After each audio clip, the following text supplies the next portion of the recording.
Assalamualaikum warahmatullahi wabarakatuh. Kami dari kelompok kecil 6 yang beranggotakan Aku Lang, absen 13. Aku Rista absen 28. Zaza absen 32. Kita mau membahas tentang ekspor virus. Ya, Oke, dimulai dari Lang. First from me. Oke. Virus papiloma. Ya, gambarnya kayak gimana tuh Lang? Kasih tunjuk. Kabarnya kayak gini ya, kurang lebih. Ini. Kertasnya Lang ketinggalan ya, jadi pakai foto. Maaf ya Bu Eka. Nah, karakteristik genom kapoid replika tidak memiliki selubung, tidak dapat menyebabkan kutil, potensi onkogenik dan dapat menyebabkan transformasi sel. Lanjut, struktur virus DNA tidak terselubung, kapoid isopedial, DNA sirkular, inang manusia. Siklus replikasi infeksi sel besar diikuti replika genom HPV sebagai episode amplifikasi genom dan pembentukan virion pada sel yang berdiferensiasi dan akhirnya pelepasan virion. Yang kedua ada virus Zika. Ini gambarnya. Kurang lebih seperti itu ya teman-teman. Karakteristik penularan gigitan nyamuk, penularan vertikal, penularan seksual, penularan melalui darah. Struktur selubung lipid yang mengandung protein selubung E dan protein membran M serta inti yang berisi genom RNA dan protein kapsid C.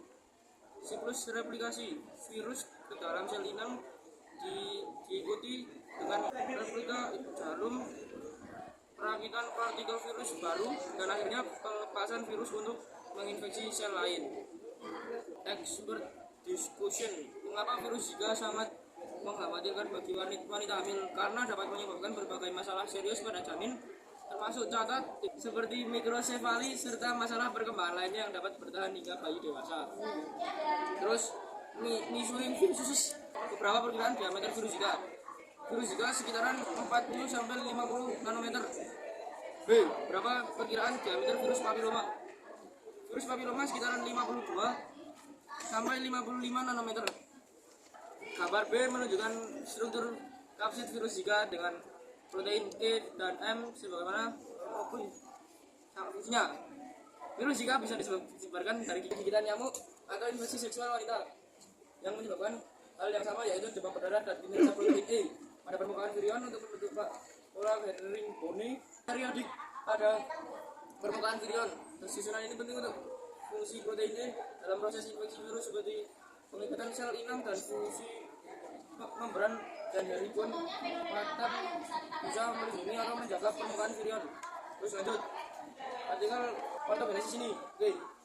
Pada mikrosefali terdapat protein E dan reseptor seluler dominan dan lain-lain, dan afinitas ikatan dan infeksi sel saraf janin dan di dalam Guillain Barre syndrome terdapat protein E dan autoimunitas, respon imun yang salah arah dan mimikri molekuler yang sama bisa memungkinkan virus merasuki sel-sel target, memasuki sel saraf dan sel imun yang berkontraksi pada perkembangan penyakit.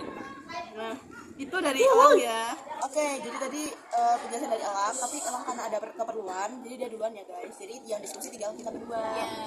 Oke, jadi dimulai dari aku ya. Ini kita dapat HIV sama corona. Aku dapat HIV sama corona. Aku dapat rabies sama influenza A. Nah, itu ya.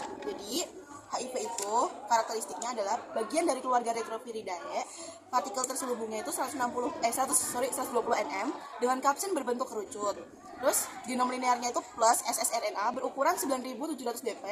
Diperkirakan berevolusi dari virus imunodefisiensi kera. Nah, terus dia tuh strukturnya ada glikoprotein, transkriptase, balik, integrase, protease, protein nukleokapsid, genom RNA, protein kapsin, dan protein matriks. Nah, terus dia tuh inangnya adalah manusia ya. Untuk siklus replikasinya itu tuh dia jadi tuh glikoprotein pada HIV berikatan dengan reseptor sel inang, memicu fungsi membran sel dengan selubung virus dan melepaskan genom plus RNA dan protein virus ke dalam sel. Terus reverse transkriptase mentranskripsi plus RNA menjadi DNA. komplementer yang disisipkan ke dalam genom sel. Terus genom virus ditranskripsi bersama genom inang yang menghasilkan lebih banyak salinan plus RNA dan mRNA. mRNA diterjemahkan menjadi protein dan virus baru, berkumpul di permukaan sel dan meninggalkan sel melalui tunas. Terus lanjut di coronavirus.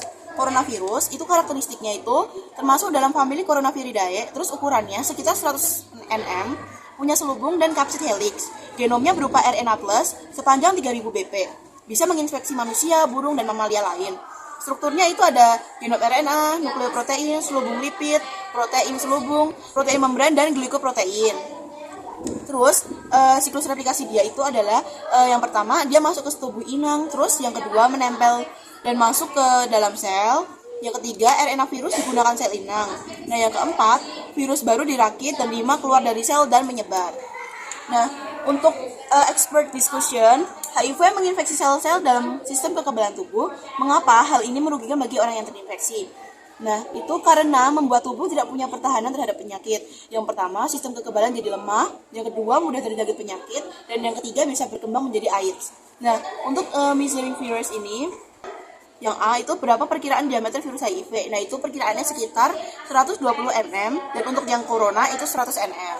Nah, untuk yang slide kedua ini ada Meet the Researcher Variants of Coronavirus. Nah, di sini itu tuh aku bikin kayak gini ya, guys. Kayak tabel-tabel gitu. Di sini ada pertanyaan. Artikel ini menyebutkan mutasi N501Y, D614G, dan E484K pada protein spike SARS-CoV-2. Jelaskan bagaimana masing-masing mutasi tersebut mempengaruhi. Terus ini kita suruh membandingkan gitu ya. Kalau yang 6501Y itu afinitas S2 meningkat, terus virus lebih mudah masuk ke sel. Terus yang kedua, antibodi sedikit menurunkan efektivitas antibodi. Yang ketiga, vaksin masih efektif, terutama Pfizer, Moderna, AstraZeneca. Nah, untuk yang D614G itu tidak langsung meningkat, tetapi transmisi lebih tinggi. Nah, yang kedua, tidak mengurangi efektivitas antibodi secara signifikan. Dan yang ketiga, tetap efektif. Vaksin awal justru didesain berdasarkan varian ini. Terus, E484K itu yang pertama meningkat, terutama saat bergabung dengan mutasi lain. Yang kedua, menurunkan respon antibodi secara signifikan. Dan yang ketiga itu bila mengurangi efektivitas, perlu pemantauan dan penyesuaian. Nah, yang terakhir, ini tuh ada pendapat aku dari informasi artikel tersebut ya. Terus langkah pencegahan yang bisa dilakukan selain vaksinasi. Kalau menurut aku, vaksin COVID-19 tetap efektif karena virus ini nggak sepenuhnya hilang dan mati. Kalau pencegahannya itu ada menggunakan masker, habis itu sedia hand sanitizer, cuci tangan dengan sabun dan air mengalir. Nah, itu beberapa langkah-langkah. Sekarang Aku akan menjelaskan tentang rabies. Jadi, karakteristik rabies itu pertama bagian dari keluarga Rhabdoviridae. Kedua, partikel berselubung 75 nm dikali 180 nm dengan kapsid helix berbentuk peluru. Yang ketiga, vaksin tersedia. Keempat, menginfeksi manusia, anjing, hewan pengerat, dan mamalia lainnya. Yang kelima, genom linear min ssRNA berukuran 12.000 bp. Lalu strukturnya, ada genom RNA, nukleoprotein, polimerase, fosfoprotein, protein matriks, selubung lipid, dan glikoprotein. Inangnya yaitu mamalia, termasuk manusia dan hewan. Lalu, siklus replikasi. Pertama, masuk ke sel. Virus menempel pada reseptor, masuk lewat endositosis, dan melepaskan RNA ke sitosol. Kedua, produksi protein.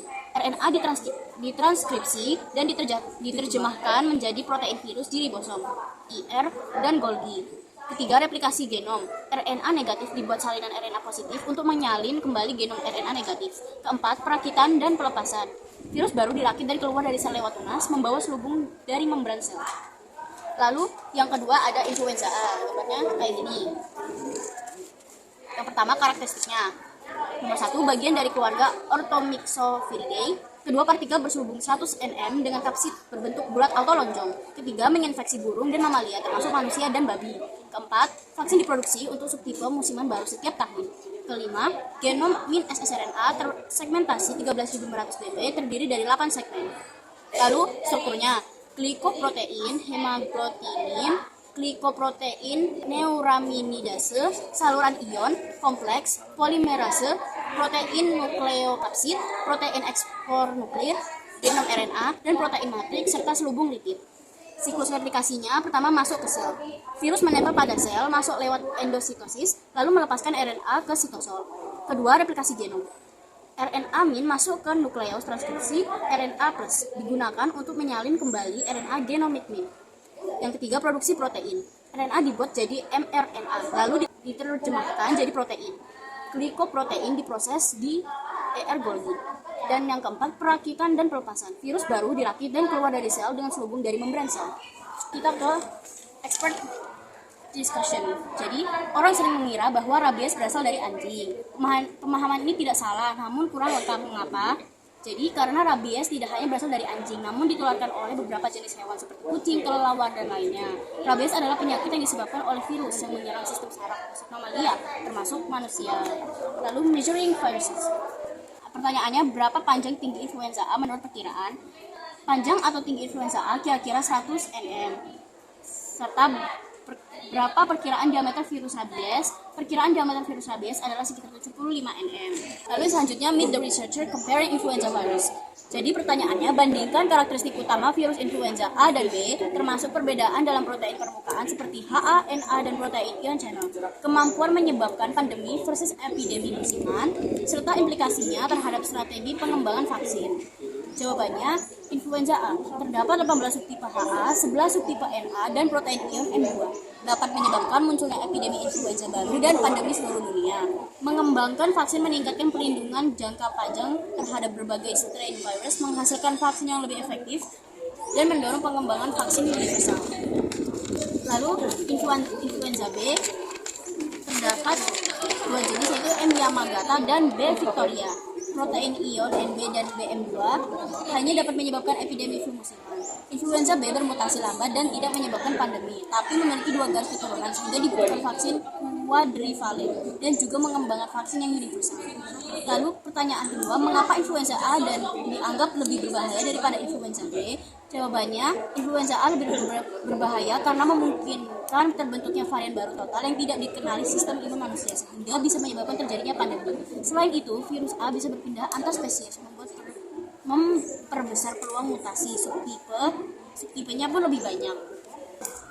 Meet the researcher influenza virus subtypes analysis. Pertanyaannya, mengapa hanya influenza A yang memiliki subtipe berdasar varian HA18 subtipe dan NA11 subtipe? Influenza A diklasifikasikan berdasarkan subtipe HA dan NA karena kedua protein ini sangat bervariasi, berperan penting dalam infeksi dan respon imun, serta menentukan karakteristik epidemiologis virus. Kombinasi unik dari subtipe HA dan NA memungkinkan influenza A terus bermutasi dan menimbulkan wabah baru. Lalu, pertanyaan terakhir, bagaimana perbedaan struktur genetik 7 versus 8 segmen RNA antara influenza C atau D dengan A atau B memengaruhi potensi reassortment dan variasi genetik? Influenza A dan B memiliki 8 segmen RNA yang memungkinkan reassortment lebih sering terjadi, sehingga menghasilkan variasi genetik tinggi dan potensi pandemi. Lalu influenza C dan D memiliki 7 segmen RNA sehingga reassortment lebih jarang terjadi, variasi genetiknya lebih terbatas, dan potensi menyebabkan wabah besar lebih rendah. Oke guys, itu tadi hasil diskusi dari kelompok kecil 6. Ya. Sekian dari Zaza dan Rista dan juga dua orang teman kita yang berhalangan, Lang dan Geisha. Sekian, wassalamualaikum warahmatullahi wabarakatuh. Bye bye.